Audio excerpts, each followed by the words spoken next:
साल 1980 में अमेरिका की लुसियाना में एक साइंस में इंटरेस्ट रखने वाला जिसका नाम था अल्बर्ट बेंडर। अल्बर्ट बेंडर को बचपन से ही अंतरिक्ष, एलियंस और अनसुलझे रहस्यों में गहरी रुचि थी। वह अकेला रहता था अपने छोटे से घर में, जहां उसने एक कमरा यूएफओ रिसर्च के लिए बना रखा था। उसने 1982 में international flying saucer bureau IFSB नाम का एक ग्रुप शुरू किया जो यूएफओ देखे जाने की घटनाओं को जांच करता था, और एक छोटा सा मैगजीन भी छापता था जिसका नाम स्पेस रिव्यू था। शुरुआत में सब ठीक था, लोग उसे अपना अनुभव बताते और वह उन्हें मैगजीन में छापता। लेकिन एक दिन अक्टूबर 1982 में कुछ ऐसा हुआ जिसने उसकी ज़िंदगी बदल दी। अल्बर्ट ने अपनी डायरी में लिखा कि उसे एक अजीब सा सपना आया। 3 काले साए जिनके चेहरे नहीं दिख रहे थे उसके कमरे में खड़े थे। उनकी आंखें चमक रही थी जैसे जलते हुए कोयले।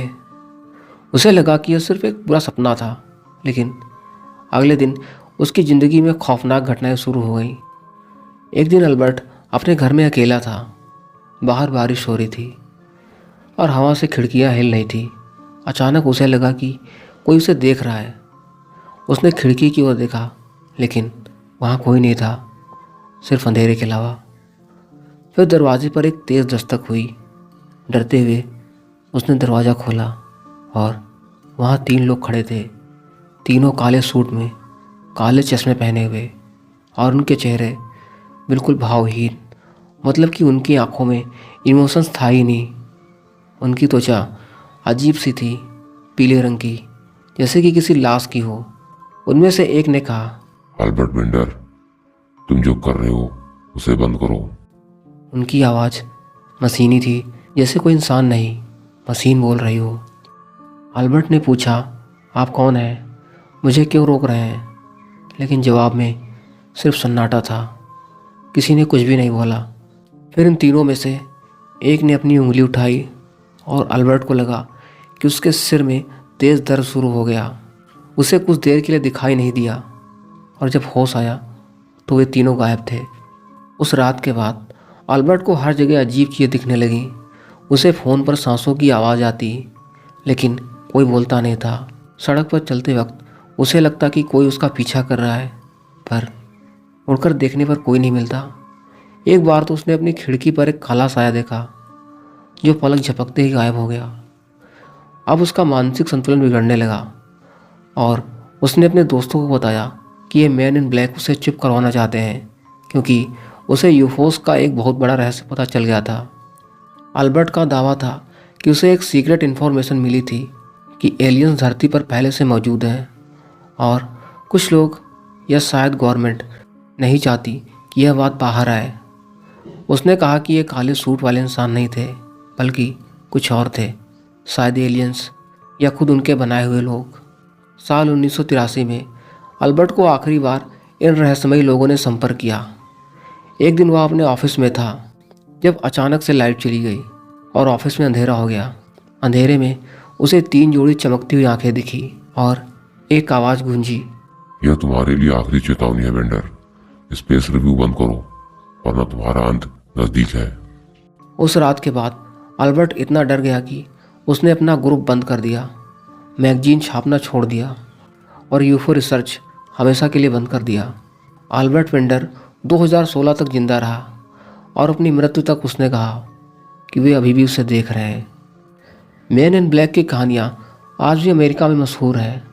कुछ लोग कहते हैं कि ये सरकारी एजेंट थे जो यूफो की सच्चाई छुपाना चाहते थे।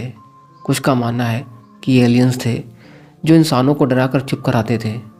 साल 1990, 17 नवंबर 1990 से जब स्लोवाकिया अभी चेकोस्लोवाकिया का हिस्सा था और कम्युनिस्ट शासन के पतन के बाद वेलवेट रिवॉल्यूशन का माहौल था। टाट्रा पर्वत के पास एक छोटे से गांव विसोके त्राती में एक युवा लकड़हारा मार्टिन कोवाच जंगल में लकड़ी काट रहा था। उस रात ठंडी हवा और कोहरे के बीच मार्टिन ने आसमान में एक अजीब चमकदार रोशनी देखी। यह रोशनी किसी हेलीकॉप्टर या हवाई जहाज की नहीं थी। यह बिना आवाज़ के हवा में मंडरा रही थी। मार्टिन ने अपनी कुल्हाड़ी नीचे रखी और उस वस्तु को देखने लगा। अचानक वो रोशनी तेज से जंगल की ओर नीचे आई और पेड़ों के बीच गायब हो गई। मार्टिन ने हिम्मत जुटाकर उस जगह की ओर कदम बढ़ाए जहां रोशनी गायब हुई थी। वहां पहुंचते ही उसे एक गोलाकार धात जैसी वस्तु दिखी जो जमीन से कुछ फीट ऊपर तैर रही थी। उसका दिल तेजी से धड़कने लगा। वो सब देखकर मार्टिन बहुत ज़्यादा डर चुका था और भागकर अपने घर चला आया। अगले दिन 18 नवंबर को मार्टिन के घर पर 2 लोग आए। वे काले सूट में थे। उनकी टोपियां नीचे की ओर झुकी थी। उनकी त्वचा अस्वाभाविक रूप से सफ़ेद थी। उन्होंने मार्टिन से पूछा, कल रात तुमने क्या देखा? मार्टिन ने डरते हुए कहा कि उसने कुछ नहीं देखा, लेकिन वे लोग बार बार एक ही सवाल दोहराते रहे। आखिरकार उन्होंने उसे चेतावनी दी, जो देखा उसे भूल जाओ, किसी को बताओगे तो तुम्हारा परिवार कभी नहीं मिलेगा। वे बिना कुछ कहे चले गए। लेकिन मार्टिन ने देखा कि वे काली कार में बैठे जो बिना इंजन की आवाज़ के सड़क पर गायब हो गई। गांव में अफवाह फैल गई कि मार्टिन ने कुछ ऐसा देखा जो गवर्नमेंट या किसी और को छिपाना था। कुछ दिनों बाद मार्टिन का छोटा भाई जो सिर्फ 12 साल का था वो गायब हो गया। पुलिस ने जंगल में खोज की लेकिन उसे कोई सुराग नहीं मिला। मार्टिन को यकीन था यह उन काले सूट वालों का काम था। 1990 की सर्दियों में अमेरिका के न्यू मैक्सिको स्टेट में एक छोटे से कस्बे में रहने वाले जॉन हावर्ड ने दावा किया कि उसने रात के अंधेरे में एक चमकदार वस्तु को अपने खेत के पास उतरते देखा। उसने बताया कि उसने कुछ अजीब लंबे प्राणियों को देखा जो इंसानों जैसे नहीं थे। और अगले दिन 2 काले सूट में अजनबी उसके घर आए। उनकी आंखें एकदम भावहीन थी। उन्होंने जॉन को चेतावनी दी कि उसने जो कुछ भी देखा है उसके बारे में वो किसी को ना बताए वरना उसका पूरा परिवार गायब हो जाएगा। जॉन ने उनकी बात मान ली, लेकिन कुछ हफ्तों बाद उसका खेत रहस्यमय तरीके से जल गया और वह खुद गायब हो गया। स्थानीय लोगों का कहना था कि मैन इन ब्लैक ने उसे सजा दी थी। यह कहानी कस्बे में दशकों तक चर्चा का विषय बनी रही। साल 1970 में इंग्लैंड के विल्टशायर के सिल्बरी हिल के पास एक और घटना ने लोगों को डरा दिया। एक स्थानीय किसान थॉमस हडसन ने दावा किया कि उसने अपने खेत के ऊपर एक गोल चमकदार वस्तु देखी। उसने अपने दोस्तों को बताया और स्थानीय अखबार में एक छोटा सा लेख भी छपा। लेकिन कुछ दिनों बाद थॉमस के घर पर 3 काले सूट वाले लोग आए। गवाहों के अनुसार वे लोग बिना परिचय दिए अंदर घुसे और थॉमस से अकेले में बात की। उस रात के बाद थॉमस गायब हो गया।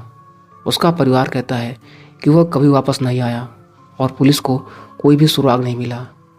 गांव में अफवाह फैली कि उसे काले लोग ले गए क्योंकि उसने कुछ ऐसा देखा जो दुनिया को नहीं पता चलना चाहिए था।